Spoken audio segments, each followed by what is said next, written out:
வெறும் 45 லட்ச ரூபாய் பட்ஜெட்ல இவ்வளவு பெரிய 4 பெட்ரூம் கொண்ட வீடு சேலுக்கு இருக்குதுங்க. லொகேஷன் இது எங்க இருக்கு அப்படின்னா நம்ம குருந்தன்கோடு பக்கத்துல தான் இருக்குது. இந்த வீட்டுக்கு ஒரு ஸ்லைடிங் கேட்டு, ஒரு ஓப்பன் கேட் எல்லாம் போட்டிருக்காங்க. நம்மளோட பெரிய காரை நம்ம இந்த இடத்துல பார்க் பண்ணிக்கலாங்க. இந்த இடத்துல நமக்கு காரை வாஷ் பண்றதுக்கு பைப்புமே வச்சு கொடுத்துருக்காங்க. ஸோ நல்ல தண்ணி செழிப்பான லொகேஷன் தான். பஞ்சாயத்து வாட்டர் எல்லாமே இருக்குதுங்க. இபி கனெக்ஷன்ஸ் எல்லாமே அவைலபிள் தான்.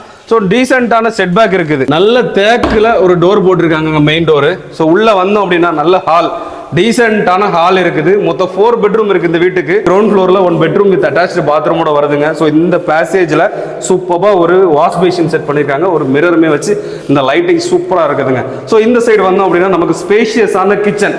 என்னதான் 3 சென்ட் லேண்ட், 3 சென்ட் லேண்டா இருந்தாலும், 4 பெட்ரூம் ஹவுஸா இருந்தாலும் இவ்வளோ ஸ்பேஷியஸான கிச்சன் கொடுத்துருக்கிறது ஒரு பிரம்மாண்டமான விஷயங்க. 4 பெட்ரூம் இருக்குது. அப்போ நிறைய பேர் நம்ம தாராளமாக தங்கலாம். அப்போ கிச்சன் நல்ல ஸ்பேஷியஸா வேணும் இல்லையா? ஸோ நல்ல ஸ்பேஷியஸான கிச்சனோட வருது. பேக் சைடில் ஒரு டோருமே வருதுங்க. ஃப்ரண்ட் டோர், தென் பின்பக்கம் வழியாக நம்ம பயன்படுத்திக்கிறதுக்கு இன்னொரு டோருமே கொடுத்துருக்காங்க. ஃபர்ஸ்ட் ஃப்ளோரில் 3 பெட்ரூம் வித் காமன் பாத்ரூமோட வருதுங்க. ஸோ பெட்ரூமுக்கு பால்கனியுமே வச்சிருக்காங்க. இங்கே பார்த்தீங்கன்னா தெரியும், நல்ல ஸ்பேஷியஸான பால்கனி தான், நல்ல ஸ்பேஷியஸான பெட்ரூமும் கூட. சரௌண்டிங் ஃபுல்லாக ஹவுசஸ் தாங்க, கம்ப்ளீட்டாக ரெசிடென்ஷியல் ஏரியா தான். நல்ல ஆக்சஸ் பார்த்து இருக்குது. வாஷிங் மிஷின் நீங்கள் இந்த இடத்துல வச்சுக்கலாம். ஸோ இந்த வீடு பார்க்கணும் அப்படின்னா என் நம்பரில் கால் பண்ணுங்க. இதே போல் நல்ல நல்ல ப்ராப்பர்ட்டிஸ், வீடுகள், நிலங்கள் என்ன வாங்கணும் இல்லை சேல் பண்ணணும் அப்படின்னாலும் நீங்கள் தாராளமாக என் நம்பரில் கான்டாக்ட் பண்ணலாம். தேங்க்ஸ் ஃபார் வாட்சிங்.